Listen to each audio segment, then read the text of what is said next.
What's up, guys? It's Network, and we're back with another video. And today we're talking about how to turn 2K into 20K with a CPN. This is educational purposes only, and this is the network, and we're just going to get straight into it. So, what's needed to get started? So, basically, it's a lot of ways you could turn 2K into 20K, but today we're going to get started into the process. This video is probably going to be a two-part video, guys, just so we can make sure that we cover all ground, and just to make sure that we can get detail in about the topic and not make the video too long. So, what's needed on a basic level? So a CPN same-day file is going to be good to have. A traditional file is going to be good. Bank account with 3 months of bills paid, documentation. We can help you with documentation and things like that. A fresh phone number, a laptop computer. And if you pay attention to this video, guys, a fresh phone number, the source for that will be in the directions that we give you. So actions to take. So the first step is to create both a same-day file and a traditional CPN file. So you always want something to work with. You have to have something that's going to be able to get you approvals and to be able to get you majority credit approval. So you want to be able to understand what you're doing. So what you're doing right now is getting credit approval. So to create a same day file, begin by writing down the name, date of birth, and state. You'll need a proxy site and a VPN to effectively set up your same day files. Ensure you have the same name, date of birth, and address from Zillow, along with the social security number sequence, starting with formats like 79189 or 76687. Those are good sequences. If you need an email for the file, consider purchasing bulk email accounts. A quick Google search for bulk Gmail accounts for sale can save you time, so you don't have to be creating these things from scratch. And sometimes they have a limit on IP addresses. But if you have a proxy, you won't have to worry about that. But I wouldn't be necessarily using my proxy to create email accounts. It's better just to go ahead and buy those in bulk if you're planning on making use some same day files from your computer. So download the DuckDuckGo browser and then install your VPN and activate it to keep your IP address fresh. So you want to make sure that you always do that. And you always want to make sure that you practice installing a VPN in general on your laptop, guys, because you don't want to burn your IP address out. So additionally, you need an account with bills paid for at least 3 months. Many types of bills qualify, so Netflix, utilities, phone bills, stuff like that. So once that's set, we can proceed to step 1 of the actual process for creating a same-day file. So steps to creating a same-day file. This is educational purposes only, guys, and I'm only just letting you guys know how the process works. But to apply for Citibank, use the first name from the CPN file and the last name from the bank log you intend to use. So whatever bank log you're using, I know some people think that they have to match all the names and stuff like that. But if you don't match the name, then you need to use the last name of the bank log that you're using. So for instance, I've been informing individuals that they can establish a Capital One account using either a same-day CPN file or a traditional CPN with primary accounts and authorized user trade lines as well as public records. So if you do this, then if you pay bills such as Netflix, utilities, and phone services from that account for a minimum of 3 months, you can use that account as a log for creating your same-day file. So then you won't have to worry about matching the names and stuff like that because the names will already match because it's your account and you're using it to pay those bills. So that's why it's good to listen to these videos, guys, and take these things into action, because when you put these things into action, you'll be able to, these things compound on each other. So if you're using an outsourced log, remember that the Citibank application must include the CPN's first name and then the last name from the log. So whatever log you're using to eventually boost your account later on down the line when you finish creating your same day file. And this is only educational purposes only, guys. So educational purposes only. And this helps avoid any complications when boosting your file in the future. So please note this information is for educational purposes only once again. So step 2, apply with the CPN's first and last name for the Capital One Bass Pro card. Remember, this should be the CPN's details, not the last name from the log. It's not the same as the first, so don't mix these up. This is strictly for educational purposes only. So step 3, apply using the first and last name at clarityservices.com.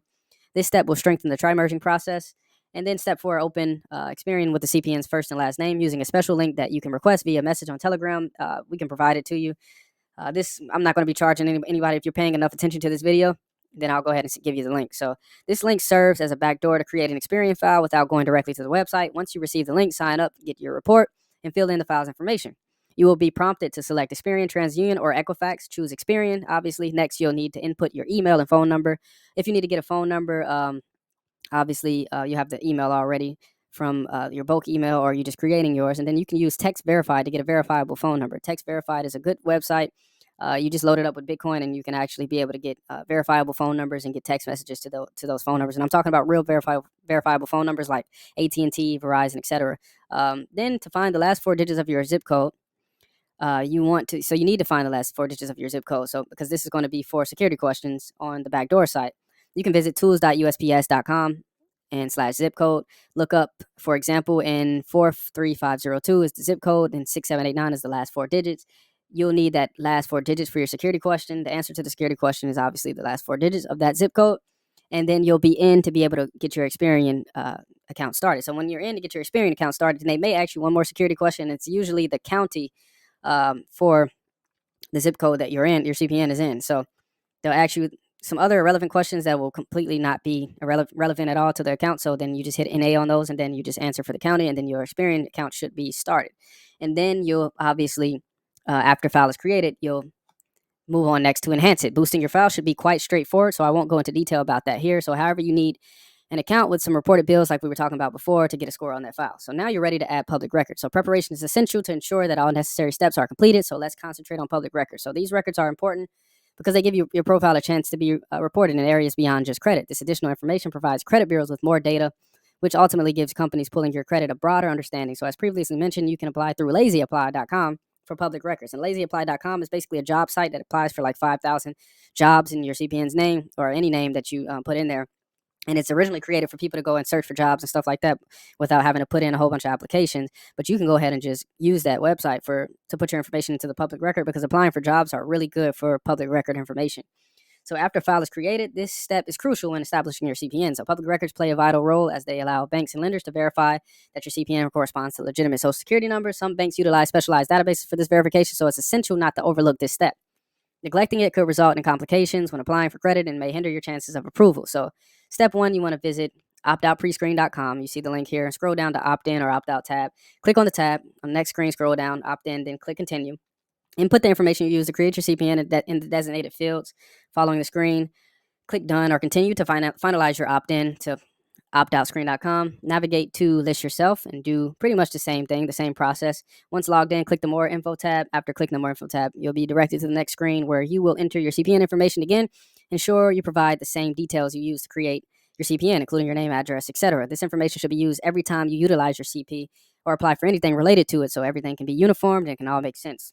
You've now opted in CPN to the record, so you have successfully opted in your CPN profile, and it may take around 5 to 7 days for your profile to be fully integrated into the public records, but you can continue to develop your CPN during this time. So after about 5 to 7 days, you can verify if your CPN appears in the public records, and this is a good way to verify if your CPN is showing up. And to obtain a consumer report from LexisNexis, visit consumer.risklexisnexis.com.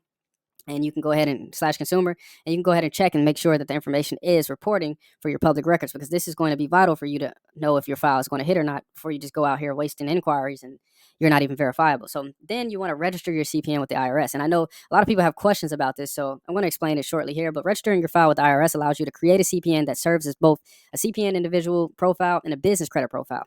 This opens up a dual opportunity to leverage actual CPN credit while also establishing an EIN credit by completing the IRS registration process. So please remember, this information is intended for educational purposes only, guys, but this procedure allows you to add business net 30 trade lines under your CPN's name, so which will be recognized in the system as a sole proprietor. So basically, when you do the register your CPN with the IRS, it gives you an EIN number, and that EIN number will be registered as a sole proprietor. And that sole proprietor will then allow you to be able to act as a business under the name. Let's say if it was John Anthony, and the name is John Anthony, but then you'll have the date of birth as well, and then you'll have the EIN instead of the social security number. So you don't want to mix these things up. You don't want to use the regular CPN's social security number when you're doing applications, if you're doing net 30 applications, because you'll use the CPN's information, but the CPN's information will be for personal guarantee. So we'll get into that. So social security numbers and EIN numbers as forms of identification. There are forms of identification. The EIN acts as a social security number for the CPN. It can be verified under the CPN's name and date of birth. So when you want to do things more official, like in some official ways, like if you want to buy a big asset or something like that, something that you want to keep and keep making payments on and stuff like that, you want to more so go with your registered number, your EIN number that's under your CPN, more so than going through your actual CPN number. So what you would do is you would just personal guarantee the EIN application with the CPN's information, but then also have your EIN information as the primary application, so that everything is verifiable and solely ready for approval. So, and this is educational purposes only, but once the CPN is registered with the IRS, you can utilize the CPN social security number alongside the CPN's EIN number as a personal guarantee for business net 30 accounts, which can potentially secure you at least $20,000 in credit when executed correctly. This is for educational purposes only, guys, but this also, this is big for, it's a lot of net 30s that a lot of people don't know about, that you can get approved for 4,000, 5,000, and they some places sell iPhones, some places sell iPads and things like that. You can get approved for big amounts with this net 30 approval via the CPN being registered with the IRS and creating that EIN number. So this is something that we're going to be talking about more and more detail. But with all of this together, this isn't even all of the information together. We're going to go into a part 2 because I don't want these videos to be too long. So thanks for watching, guys. Stay tuned for the second part of this video where we will detail the process of registering your CPN with the IRS and then guide you on how to liquidate once the procedures are complete, what net 30s to apply for, etc. This is for educational purposes only. Click the link below to subscribe to our Telegram channel for updates. Remember to like, comment, and subscribe for more, guys. We'll see you on the next one.